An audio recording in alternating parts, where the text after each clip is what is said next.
Today is the state of the influencer address. And I know a lot of these people personally, so I'm going to give you some insight. Here's some of the topics that we're going to cover in today's state of the influencer address, specifically speaking about combat sports and all the drama that's going on in the influencer and combat sports influencer industry.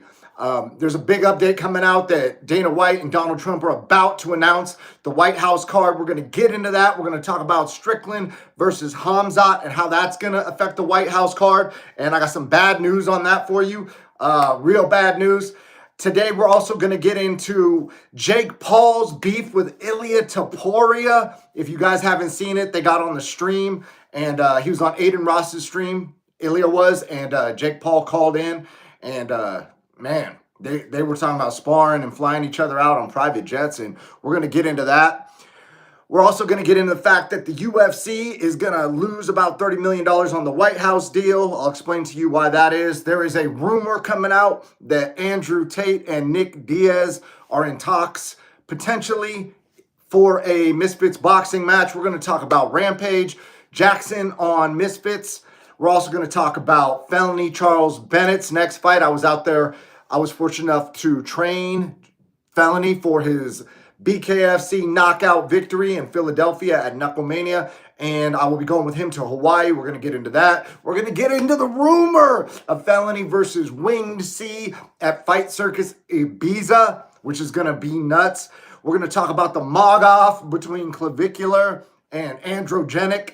Man, things are getting crazy out here. And, on another related influencer note, my girlfriend, who is a dime piece genius, just got 10 million views on Chinese TikTok and Redbook. So if you know those apps, you're definitely Asian. All right, so let's get right into it, guys. The bad news about the UFC at the White House. So this week, Dana has promised he's going to announce the UFC White House card. And everybody is speculating on who's going to be on that. And the biggest rumor I'm hearing right now is it's going to be Hamzat Chimaev, Sean Strickland for the title, the 185-pound title as the main event, because Strickland is an American and we need Americans on the card. But what people don't realize is that fight will never, ever, ever, ever, ever happen at the White House. That fight is going to be a banger. I got Strickland. Hey, I trained at Extreme Couture. Hamzat came in there. Maybe I got a little insider info on that. I'm picking Strickland to win, and it's going to be impressive because Hamzat has been looking like a machine and a Chechnyan destroyer. But, I think Strickland has the formula and the remedy for that. But that fight will never happen at the White House for several reasons. So let's get into them. So first of all, Dana White is not opening the White House card up to the public, so the public cannot buy tickets. There's going to be a viewing party where people can buy tickets. But the main reason is that Hamzat is involved with a Chechnyan dictator, right? And depending on where you live in the world, maybe you call that guy something else other than a dictator, but to the American United States government, that dude is a dictator, right? And Hamzat is very, very close with that guy. So Hamzat will not be going to the White House, guys. That is not going to happen. So despite all the rumors about Strickland and Hamzat fighting at the White House, that will not happen. More variables that cause that to be a big problem is that Strickland is a bit of a loose cannon, and they do not need him saying anything to Donald Trump, who will be in the first row. They don't need him popping off saying, we shouldn't be in whatever situation we're in at the time. None of that. They don't need a loose cannon. They don't need a guy who's got ties to a dictator. They don't need any BS.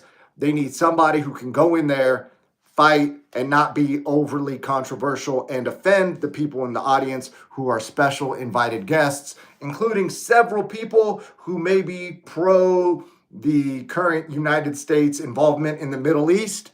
And, if anyone were to speak out about that, they don't need Hamzat, in the situation where he beats Strickland. They don't need him going out there and saying free Palestine in front of, Ari Emanuel and other people who have interest in Israel's side of things, right?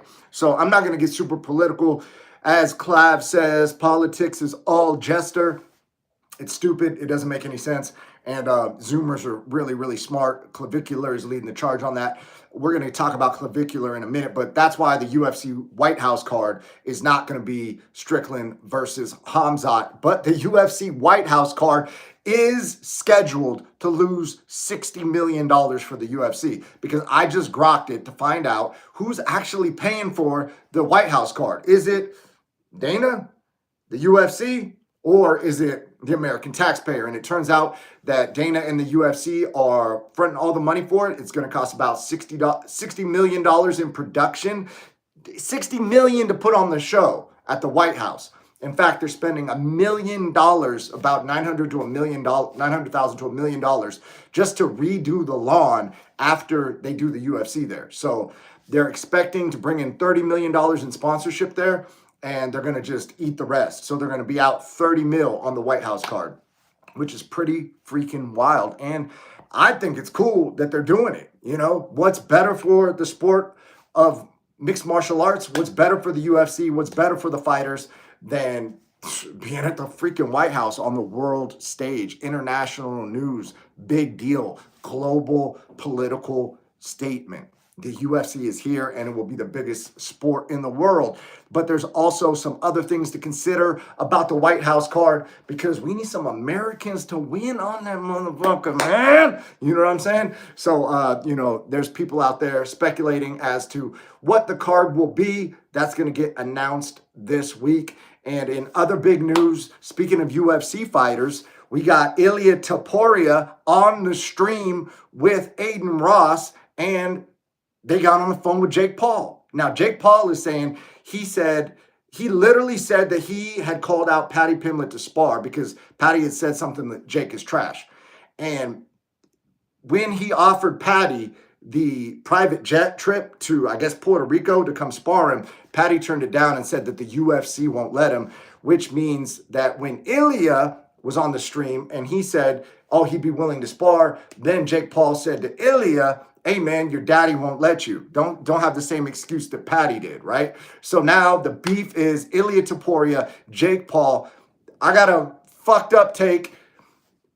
Jake Paul will piece Ilia Topuria up. I know it's good. I'm not trolling. I'm not click farming. I'm not view maxing. I'm not doing any of that. This is really my take, because Jake Paul was able to put hands on Anthony Joshua a couple times, and Ilia is not Anthony Joshua. Jake Paul is a large gentleman. The dude's like 6'2", 225. Ilia is a very skilled boxer, but I think that the size difference will be bad for Ilia. I think it will be very bad for Ilia, and it will be bad for MMA in general, because he's a reigning champion, and if Jake Paul beats him up in sparring and releases the video, then that is bad for everybody. Speaking of things that people are saying are bad for everybody, Dana signed Conor Benn to $15 million to Zuffa Boxing. So, a lot of the MMA community is upset, and they're saying that why would he do that? Why wouldn't he pay his fighters more? And it's a lot of supply and demand, man. It's a cutthroat business, and Conor Benn's getting $15 million, and a lot of the top MMA guys are getting $1 million or less. So maybe we'll get some Zuffa crossovers where some people can get paid, or maybe people can build their brand up and demand more money or bring more value. There's always the saying that if you can go out and get a competitive offer, then your current employer should be able to match that, right? Well, if you can't get a competitive offer, then what are you really worth? And if the UFC is paying you $1 million, you want 15, you can't go out and get 15 million anywhere else. Well, then what are they going to do? Just give you a $14 million raise just to be nice? I mean, if you had the money, what would you do? Just give everybody free money? Maybe that's how you operate, right? But it would be dope to see some MMA fighters get the bag, get $15 million payouts, man. We want people to get paid, and I think it's kind of cool that a lot of these guys are going over to Misfits and getting a bag after they fight in the UFC for some time. So I'm super into the celebrity influencer boxing stuff. I think that it would be dope to see Andrew Tate fight again. I think Andrew Tate gassed out in his fight, and it wasn't due to lack of training or anything like that. It wasn't due to his age. And I'm speaking to somebody who's won a pro MMA title at 44 years old, right? So when Tate says, oh, I'm almost 40, that was a big issue. Well, It can be, and then there's ways to get around that, right? And I'm not saying do juice or anything like that, but there are ways to get your cardio up, and more importantly, there's ways to get your efficiency up. So I think that if Andrew Tate had someone in his camp who understands efficiency and understands that you're going in there with a dude that's a 6'5" Canadian football former star, right? Like that's a big athletic dude. And to have that dude swinging full strength on you, your adrenaline spikes, and then he's clinching with you and he's hugging you and he's, collar tying your head, man, that'll gas you out pretty quick. And if you don't know how to be efficient in those clinch situations, then his weight's going to be on your muscular and your cardio system, and it's not going to be on your skeletal structures. And if you know how to use your skeletal structures and connect to the earth, you can really take a lot of that wear and tear on your body down, and that'll make your opponent work, and it'll allow you to rest in spots that seem very like not rest-inable. And I would know that because that's what I've done in the past 6 or 7 fights that I've been in. And I went 6-1 after the age of 40. And I just coached Felony Charles Bennett to his first knockout since 2016. So maybe I know something about the subject, right? I'm out here just, youth maxing. All right, guys? So that's what I think about Tate coming back. I think he should absolutely come back. He follows me on X. So Tate, when you see this, bro, let's link up. I will give you some secrets on how you can be more efficient. I'd like to see you fight somebody smaller, closer to your size. I know you wanted a challenge with a big dude, and that dude looked like he was the guy to get out of there. But, when you're in there with a 6'5" college athlete, that's a imposing body type to be carrying around with your muscular system. So that'll tax you out. There's ways around it. Let's fix it. Now, the other rumor that I've been hearing about Andrew Tate versus a UFC fighter is that Nick Diaz is back from rehab. He's back training. And in the event that he is not with the UFC, he would like to fight Andrew Tate. Now, there's a size difference there as well, but it goes in the other direction. So some people would say that Diaz has fought at a higher skill level than Andrew fought because Andrew was a 4-time world kickboxing champion. But in some of those organizations, people say he wasn't facing the stiffest competition, whereas like Diaz fought the best guys in the world for 15 years in the UFC or, UFC and Pride, right? So Nick Diaz versus Andrew Tate might be the play for Misfits Boxing coming up soon. So you heard that one here first. And I would also like to see Rampage Jackson get on Misfits. So if you've been on my Instagram, you've seen Rampage try and roast me at every opportunity he gets. It's pretty interesting hanging out with Rampage. I like to wear my shirt unbuttoned. He's telling me to put a shirt on and things like that. Maybe he's just jealous because, I'm flexing my pecs at the steak dinner. But, I would like to see Rampage fight on Misfits. And that would be an interesting fight as well. Rampage versus Andrew Tate could be a banger. I know Rampage was talking about fighting Shannon Briggs. I still want to see that fight.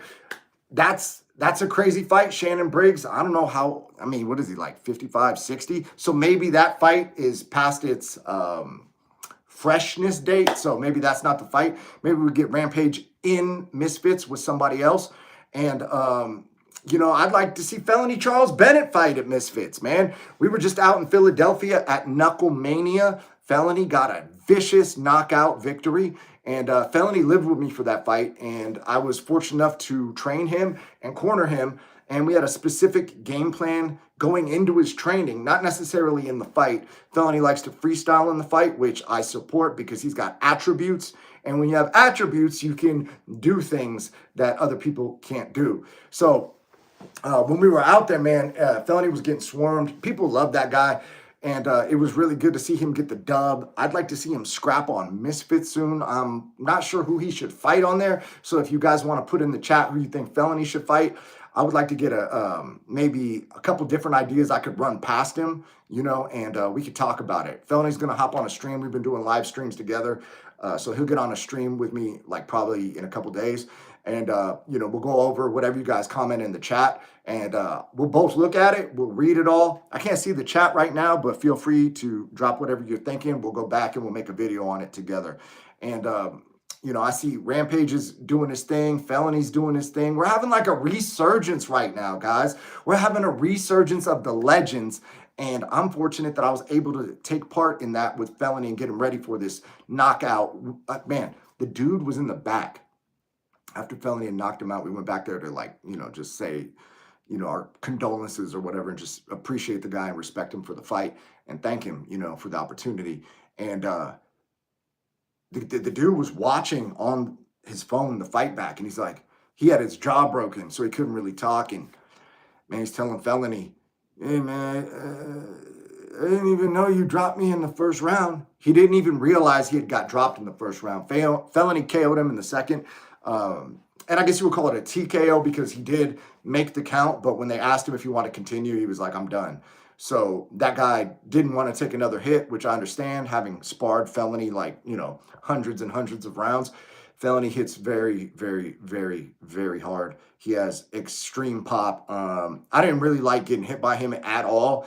And there's a lot of people who you can get hit by and you can kind of just ignore it. Felony is not the guy you want hitting you. I don't care how small the dude appears against his opponents. That guy was 6'1" and like 170 or something. And Felony was walking around at 139. We had to put weight on him so that Felony could make 145. And that dude missed weight, and that dude weighed in at 150 and then rehydrated back up. And that guy was bigger than me, and I'm out here looking buff. So that was a crazy experience. They're also talking about Felony Charles Bennett versus Wing C. Man, you guys want to talk influencers on the come up? Wing C is on the come up, guys. He's in karate combat. Dude, that guy is shaking and baking. He is moving, man. And he might be in some trouble if he goes out to Ibiza for Fight Circus and fights Felony. I heard that fight is in negotiation right now. So that will actually potentially be a real fight. That will not be a entertainment-based fight like when Fight Circus is in America. A lot of the commissioning bodies get involved. A lot of the sanctioning bodies want things to be more entertainment-based. They don't want an actual outcome in the fight. They don't want a winner and a loser, or else they have to sanction the fight. And they can only sanction MMA. They can sanction kickboxing, boxing, power slap, your actual sports, but they can't, sanction the wheel of violence or something where you're spinning a wheel and seeing what you're going to do in the next round, which is what Felony did with Death Sentence, who he also essentially body slammed and then choked. So that was pretty dope. Felony was staying with me for that fight as well. And it was kind of crazy meeting Death Sentence because, you think the dude's playing a character, man. And Death Sentence isn't playing a character. He's like that in real life. That dude, I think the problem is that he has people around him that are encouraging him. And that guy is special needs. And I'm not sure how you guys feel about special needs people fighting, but they should not be probably called. I'm not here to tell anybody what to do, man. Hey, listen, if this dude's special and he wants to fight and he really wants to smoke, I'm not sure if that's legal in a way, because if he can't sign for himself, I think he can sign for himself, but he's definitely not like a lot of people, right? He's a very unique dude. And, he's in the back telling Felony, I'm going to fuck you up, N-word. You know what I mean? He's calling him the N-word with the hard R, getting in his face. And I'm thinking it's just for the camera, but then I look around, there's no cameras, right? The dude is really saying he's going to beat Felony up and stuff. And I'm like, bro, do you know who you're talking to right now? So that was pretty wild. But I guess Wing C is homies with Death Sentence, and he wants to avenge Death Sentence's loss. So now Felony and Wing C are being slated for potentially Ibiza in Spain for Fight Circus. Man, so that'll be nuts. I'm out here. I might pop into bare knuckle with Felony, put these freaking dogs on somebody, man. Mike Perry was at the Knuckle Mania, and he was saying the key is you got to squeeze your hands. You got to squeeze your hands extra tight, right? He said you got to squeeze your hands extra tight when you fight bare knuckle. So, that's very different because Felony said you got to keep your hands loose, right? So, these people out here got different approaches. But bare knuckle is the sketchiest thing I've seen in person. That anytime I corner bare knuckle, that's super crazy because Everybody in the back is fucked up. Even the winners, dude. There's winners in the back with like 2 broken hands. There's winners in the back, like they look mangled. Man, you got to get in there and get out. You got to hit and not be hit. There are dire consequences in bare knuckle. So if you guys have never been to a bare knuckle, pop over to a bare knuckle, man. That you want to see some crazy stuff in person. Sit close, man. Everybody gets tested so their blood's clean. So if you get blood on you, you'll be all right. We also got big news happening in the influencer space. This is a different type of battle. We got the Mog off, man. We got the Mog off, guys. Clavicular, man. He's out here trying to mog people. The ASU frat leaders mogging him. We got, what's his name? Androgenic trying to mog the ASU frat leader. Bro, they got, I don't know if you guys are aware of what's happening, right? But the Zoomer generation, I love them, bro. They're off the freaking hook, man. There's so much entertainment to me. And it's crazy because I see like boomers and Gen Xers saying that like, and if you guys don't know what a Zoomer is a Gen Z, right? So if you're a boomer and you're like, what's a Zoomer? It's a Gen Z, right? But anyway, they call themselves Zoomers. It's like a play on the Zoom call, right? But it's also Gen Z, but it's Z for boomer instead of Zoomer, right? Anyways, okay. So the boomers and the boomers and the Gen X are kind of like hating on Gen Z and Zoomers. Like, oh, they're not smart. These guys are, they don't have attention span. Bro, they're fucking smart as fuck, bro. Like, that's why, like, Clavicular is blowing up. That's why Nick Fuentes is so popular. You can disagree with the dude all you want. That guy's smart as fuck, man. He predicted, like, pretty much everything that's happening right now politically worldwide. And then Clavicular is like the most based dude there is. And a lot of people don't understand why his takes are so popular, because they're a little different than mainstream takes, right? Like if, he gets on a stream and says, hey, you should give your kid HGH when he's like, 13 and 14 to make him tall.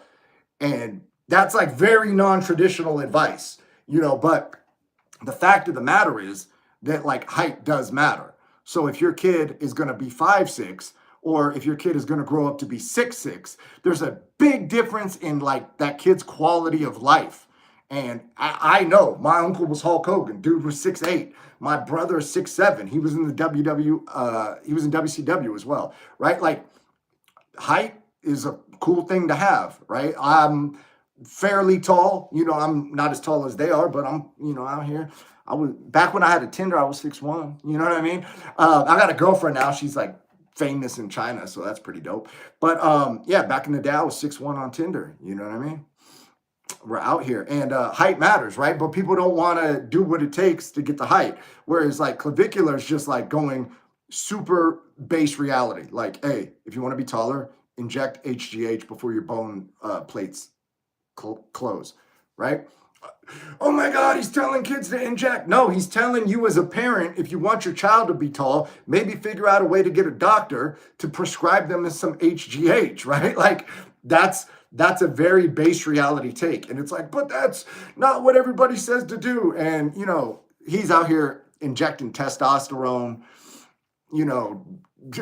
recommending peptides, saying that looks matter. Like, oh my gosh, what a crazy thing to say, looks matter. No, it's what's inside, guys. It's what's inside. Dude, no, bro. That's why he's blowing up, and people don't understand. Like, the same way that if you're a Gen X or a boomer and you remember, like, your parents and grandparents not understanding your music, and they didn't understand your culture. And back in my day, we did things the hard way. And like, you were like, dang, like there was like a feeling of them not being socially aware, like kind of not cool, man. This is the music that's modern. Well, back in my day, music was music. Back in my day, this and that. Back in my day, we used to walk to school both ways in the snow uphill, right? Like as played out as that sounded to you and as non-socially aware as that sounds, that's kind of what's happening again, right? Where the people that are in their 30s and older are hearing the stuff that the Gen Z Zoomers are saying,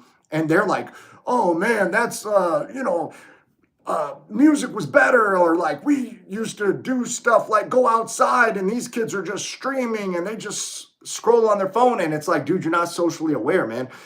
Like the awareness of a Zoomer, they have like a high social IQ in a lot of ways. Like they understand things better. So like when you see Nick Fuentes or Clavicular go on to Pierce Morgan and just mog the shit out of him, right? And if you don't know what mog is, it's like they just control the frame, right? They're just out there making this dude look dumb because he's trying to say these narratives that like aren't based in reality. And the reality of what these dudes are saying is much more accurate. Like trying to play on somebody's emotions instead of looking at statistics, right? And so the Zoomer generation, to me, is like super smart, and they're kind of like, I like the vibe, right? I like all the streaming. I like all the IRL stuff. I like all the beef. I like all the clip farming. I like all that. Dude, I grew up on WWE, right? So like to me, a lot of this is like the modern day WWE. It's not pro wrestlers in tights. My uncle was Hulk Hogan, right? Like how could I not love the Mog Off, bro? You know what I'm saying? That's like the next evolution of content, right? And, you know, back in the day, we used to watch content, D-Generation X and give the chop and the suck it, right? And then, you know, our parents thought we were wild, right? What are you doing? You're running around chopping your nuts. Oh, suck it, right? And now the Zoomers are out here just mogging off, right? And they're talking about peptides, and they're talking about base reality, and they're talking about, you know, all kinds of subject matters that are like socially, in a way, unacceptable to older generations. Like they're outside of the Overton window, which is the window of acceptable speech, right? But like Clav's out here, like going out every day and showing people that looks matter, you know, and then people are getting upset at him. Like, why is that guy, you know, punching himself in the face to make his bones more dense? It's like, well, he's committed. That's why. Right? And if you don't understand what he's doing, or you don't understand the humor that Nick Fuentes is saying when he's dropping Kanye West lyrics, right, which are very contradictory, you know, hard R and HH in the same song, you know what I mean? It's like, dude, they're not taking any of the old bullshit seriously. They're not listening to any of that. They're saying, hey, this is our generation. This is what we're up to. And guess what, guys? We're not playing on that, like trying to guilt trip us bullshit anymore. And so if you've been watching them, that's why they have a meteoric rise. They're being like very, very, very close to the truth of what like actual reality is on several subjects. And, you know, people can disagree or not, but the fact of the matter is, if Clavicular has a son and he injects his son with growth hormone, you know, when the kid's 13 before his bones his bone plates close, the kid's gonna be taller than if he didn't do that. And it's like, you know, people are tripping on that, man. And so that dude's blowing up. Shout out to him. I'm happy to see it. You know, I would like to see, you know, more IRL streamers getting more, you know, blowing up more. I'm a fan of all of it. And you know, I'm out here trying to collab. So I might have to go fight on Misfits. I might have to do it, guys. I might have to sell out and go fight on Misfits, man. You know what I mean? Go fight a streamer, bro. Why not, right? I got a belt right here, okay? You know how hard it is to get a pro MMA title? Do you know how much work you got? You know what? You want to know what it took to get that? You know what it took to get this black belt? Like hard work. Hard work every day. You know, why not have a little fun? Why not go, you know, box in a different rule set, right? Like, oh, well, in MMA, you know, you'd kill that guy. Well, dude, I'm not going to fight him in MMA, right? I'm going to fight these dudes in whatever skill set they feel safest in. I'll go fight in their domain, right? So right now they're talking about Prince Nassim Hamed's son needs an opponent. My boy's going to fight on Misfits. He just hit me up. Hey, bro, Prince Nassim Hamed's son needs an opponent. Okay, well, his dad was a world champion boxer, and I'll go box the son in boxing, okay? Right? Like that's what it, like, why would I say, oh, well, I'll beat you up in MMA? That's obvious, right? That's obvious. That's obvious. Why are we stating the obvious? Why not challenge ourselves, right? Why not go over to boxing? Why not go fight a world champion son? Why not fight an undefeated boxer? Why not beat up an undefeated boxer on a platform where they're bringing me in to lose, right? Why don't we clip farm it? Why don't we get in each other's faces? Why don't we put all the stakes on the line? Why don't we call each other out? Why don't we make it matter, right? Why don't we put all the risk on it, you know? And then when I go bounce his head off that canvas, right? then everybody will be like, oh, whoa, whoa, whoa, whoa. That's kind of wild, dude. How did you do that, man? You're old as fuck. And I'm going to be like, bro, I'm aging in reverse. My girlfriend's 25 and she keeps me young, y'all. Anyways, man. So that's today's stream. You know, we got a lot of stuff we covered today. That's the state of the influencer address. I'm pretty sure I covered all the influencers that are relevant, especially in combat sports. And let me know what you guys think in the chat. We're going to accumulate all the questions, and we're going to do a live chat based on your questions and your feedback in the chat. So if you want to see me and Felony break down all your guys' questions, make sure you subscribe and hit the notification bell, because we're going to be going live in a couple days again together when he gets out to Vegas. And we're going to be training. We're going to be live streaming that. We're doing an embedded. We got a whole ass production coming for this next BKFC fight in Hawaii. I'm going to call out some names here pretty soon, so you want to stay tuned for that. I'm going to try and get my Mayhem Miller on and go out to Hawaii and be the most feared white man since Captain Cook. Let's go. Yeah, and hopefully I can fight a Hawaiian banger, you know, in BKFC bare knuckle. Take the gloves off and let's bang. Let's go, guys. All right, that's the stream. Love you guys. Holler at you. Peace.